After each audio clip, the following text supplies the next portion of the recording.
جعلی دودھ بنانے والے پنجاب فوڈ اتھارٹی کے شکنجے میں۔ منڈی بہاولدین کے علاقے گوجرا ملکوال میں واقع ملک یونٹس پر چھاپے۔ کوکنگ آئل اور مزہ صحت پاؤڈر سے تیار 1650 لیٹر جعلی دودھ موقع پر تلف کر دیا گیا۔ اس پر مزید جانتے ہیں اپنے نمائندے احمد کھوکھر سے۔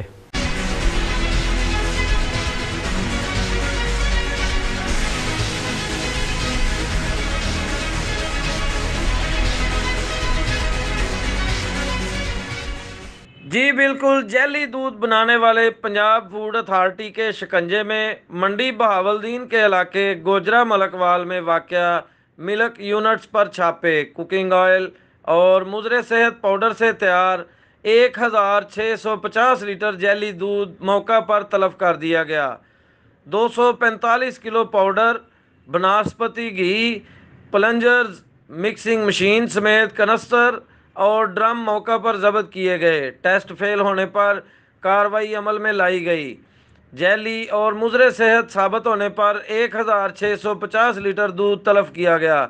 قانون کی خلاف ورزیوں پر مالکان کے خلاف مقدمات درج کروا دیے گئے۔ غیر معیاری دودھ کو گوجرانوالہ اور منڈی بہاولدین میں سپلائی کیا جانا تھا۔ خفیہ اطلاع ملنے پر بروقت کارروائی عمل میں لائی گئی۔ ناقص دودھ کا استعمال بچوں اور بزرگوں کی صحت کے لیے انتہائی مضر ثابت ہوتا ہے۔ گھر میں استعمال ہونے والے دودھ کو پنجاب فوڈ اتھارٹی دفتر سے مفت چیک کروایا جا سکتا ہے۔ جی